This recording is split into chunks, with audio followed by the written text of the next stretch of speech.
Hi green lovers, Tara here, and today I'm going to be doing a little bit of a different video than my typical seedling video that I do at this time of year. Sorry, I've got some pets that are at war behind me. You okay, Marty? He's an old dog. He's 18 years old, so he's got those back legs that have arthritic problems. Anyway, back to the video. Today I am going to be uppotting poinsettia. Now we all buy these every year around about Christmas time, and they look so gorgeous for a few weeks, and then come New Year's or a little after that, they start to get a little bit droopy, and before you know it, they start to look like this. And basically this plant is dying. And if you know me, or if you're anything like me, you don't want your plants to die. So I am going to be uppotting the poinsettia.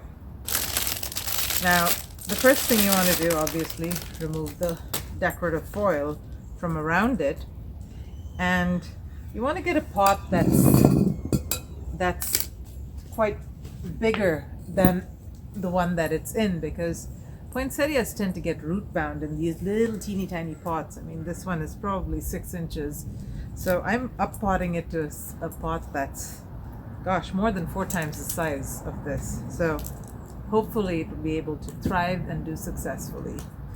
I filled this up with just regular potting soil. Poinsettias don't need very much by way of nutrition other than nitrogen. They are leafy plants, and so every once in a while, every month or so, just toss in a little bit of organic fertilizer that's rich in nitrogen, and that should be all that they need to grow successfully until next Christmas.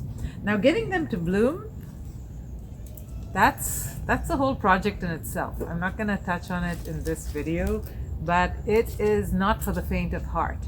In fact, I did uppot some poinsettias last year with all the great intentions of making them bloom again, and I was not able to do it. You have to give them a lot of darkness. The stress that you put it through by not giving it enough light, that's what makes it bloom, or makes the leaves turn red before they bloom. So I tried that for a few days, and I realized that I was just not able to keep up with it.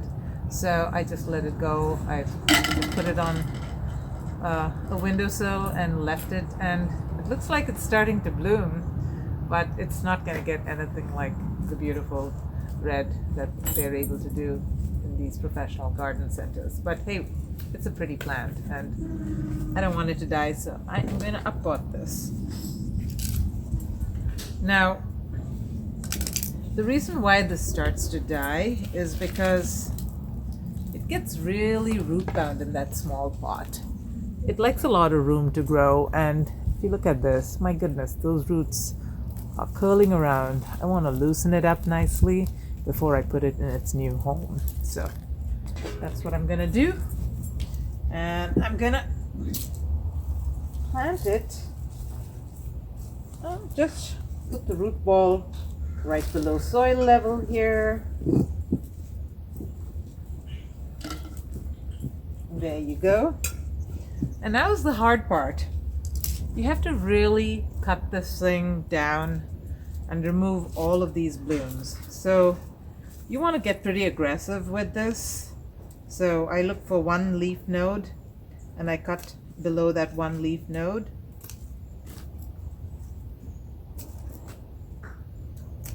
There you go. Yeah, and that's what it's going to look like. It's got this little milky white thing. Poinsettias tend to be mildly poisonous, so make sure that if it gets on your hands, you wash your hands off really well. But this thing, you just water it in, give it some sunshine, some warmth, and it should perk up in a few days and start to produce new leaves. I will see you all in another video.